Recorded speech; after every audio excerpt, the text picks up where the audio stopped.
Friends, ఈ వీడియోలో ఒక మిడిల్ క్లాస్ ఫ్యామిలీ సంబంధించిన ఒక స్మాల్ హౌస్ ప్లాన్ అయితే మీకు చూపిస్తానండి. ఈ హౌస్ ప్లాన్ వచ్చేసి డబుల్ బెడ్రూమ్, ఒక హాల్ ఉంటుంది, కిచెన్ ఉంటుంది. కిచెన్ పక్కన ఒక పూజా రూమ్ ఇవ్వటం జరిగింది. అలాగే అవుట్ సైడ్ లో ఒక టాయిలెట్ అయితే ఇవ్వటం జరుగుతుందండి. ప్లాన్ మేము ఏ విధంగా వేస్తున్నామో, వీటికి మూలమట్టం ఏ విధంగా వేస్తామో ఈ వీడియోలో పూర్తిగా మీకు చూపిస్తాను. అలాగే హౌస్ ప్లాన్ కూడా మీకు క్లియర్గా చూపించడం జరుగుతుంది. వీడియో ఎక్కడ స్కిప్ చేయకుండా పూర్తిగా చూడండి. వీడియో నచ్చితే లైక్ చేసి సబ్స్క్రైబ్ చేయండి. ఫ్రెండ్స్, ఇక్కడ మీరు చూడొచ్చండి, హౌస్ సంబంధించిన సైట్ అయితే ఇక్కడ చూడొచ్చు. వీటికి 4 మూల కూడా మేము లైన్ డోర్స్ అయితే కడుతున్నాము. మనకి సైటు పొడవు వెడల్పు చెక్ చేసుకొని కడతమే జరుగుతుంది. నైరుతి మూలన ఒక రాట్ అయితే పాడుతున్నాము.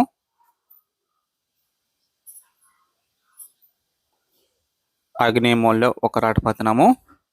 వాయువ్యం దిశలో ఒక రాట పాతున్నాము. ఈ 3 పక్కల కూడా లైన్ డోర్స్ అయితే కట్టి మూలమట్టం వేస్తున్నాము. అయితే నేను ఇంతకుముందు చేసిన మట్టం ఫోటో అయితే మీకు చూపిస్తున్నాను. ఈ విధంగా మూలమట్టం వేస్తున్నాము. ఫ్రెండ్స్, అయితే ఇక్కడ 3-4-5 మెథడ్లో మీకు చూపిస్తాను మట్టం ఏ విధంగా వేస్తున్నాం అనేది.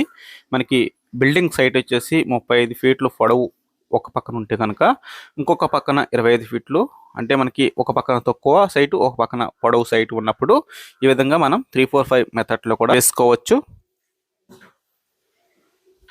35 ఫీట్లు కానీ 40 ఫీట్లు కానీ, ఒకవేళ 50 ఫీట్లున్నా కానీ మనం ఈ విధంగా మనం మూలమట్టం అయితే వేసుకోవచ్చు.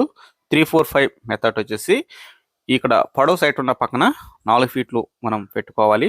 వెడల్పున్న సైట్ పక్కన 3 ఫీట్లు పెట్టుకోవాలి. ఈ 3 ఫీట్లు 4 ఫీట్లకి కార్నర్లు మనం మెజర్మెంట్ టేప్తో కొలత కొలిస్తే కనుక పర్ఫెక్ట్గా మనకి 5 ఫీట్లు ఖచ్చితంగా వస్తేనే మనకి మట్టం పర్ఫెక్ట్గా తిరిగినట్టు లెక్క అనమాట. ఈ విధంగా మూలమట్టం వచ్చిన తర్వాత బిల్డింగ్ పొడవు వెడల్పు కొలతలు పర్ఫెక్ట్గా తీసుకుని ఐమూలైతే మనం చెక్ చేస్తాము. ఇవన్నీ కూడా ఈ వీడియోలో మీకు చూపిస్తాను ఎలా చేస్తున్నాం అనేది. ఇప్పుడు వచ్చేసి ఈ హౌస్ సంబంధించిన ప్లాన్ అయితే చూడండి.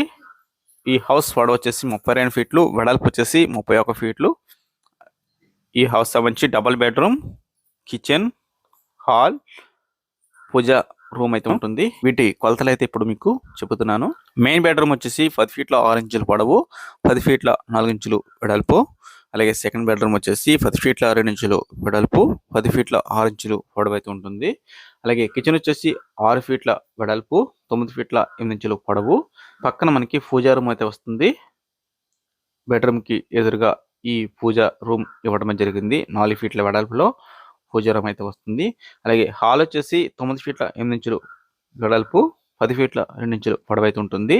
ఈ హాల్ నుంచి మనం కిచెన్లోకి ఎంటర్ అవ్వాలి. పూజా రూమ్లోకి కూడా ఎంటర్ అవ్వాల్సి వస్తుంది. స్టేర్ కేస్ ఉన్న ఏరియా వచ్చేసి 6 ఫీట్లు. అలాగే ఉత్తరం వైపున ఇక్కడ టాయిలెట్ ఇవ్వడం జరుగుతుందండి. ఈ హౌస్ టోటల్గా సంబంధించి అవుట్ సైడ్లో టాయిలెట్ ఒకటి ఇవ్వడం జరుగుతుంది. ఈ 6 ఫీట్లలోనే మనం టాయిలెట్ అయితే కట్ చేసుకుని నిర్మించుకోవాలి. ఇక్కడ బిల్డింగ్ టచ్ కాకుండా గ్యాప్ ఇచ్చి ఈ టాయిలెట్ అయితే నిర్మించుకోవాల్సి వస్తుంది. పడమర వైపు 3 ఫీట్ల షెడ్ బ్యాక్ అయితే ఇవ్వడం జరిగింది. దక్షిణ వైపు 3 ఫీట్ల షెడ్ బ్యాక్ ఇవ్వడం జరిగిందండి. ఈ హౌస్ సంబంధించి టోటల్ అసెప్ట్ వచ్చేసి ఒక 1000 చదరపు అడుగుల లోపలనే ఈ హౌస్ నిర్మించడమే జరుగుతుంది. ఫ్రెండ్స్, ఈ హౌస్ మొత్తం మార్కింగ్ చేసిన తర్వాత ఐమోల్ చెకింగ్ వచ్చేసి చూస్తామండి. ఇప్పుడు నైరుతి నుంచి ఈశాన్యానికి ఒక 55 ఫీట్లు వచ్చిందంటే కనుక, ఆగ్నేయ మూల నుంచి వాయువు మూలకి 55 ఫీట్లు ఖచ్చితంగా రావాలి. ఇలా వస్తేనే మనకి మార్కింగ్ పర్ఫెక్ట్గా చేసినట్లు లెక్క. ఇవన్నీ పర్ఫెక్ట్గా తేలిన తర్వాత ఒక 1/2 ఇంచ్ మాత్రమే ఈశాన్యం విడిచిపెడుతున్నది జరుగుతుంది. అది కూడా మనం ఫిల్లర్స్ వేసినప్పుడు విడిచిపెట్టుకుంటే సరిపోతుంది. ఇవన్నీ కంప్లీట్ అయిన తర్వాత బిల్డింగ్ సంబంధించి ఫాల్ అయితే తీసుకోవాలి.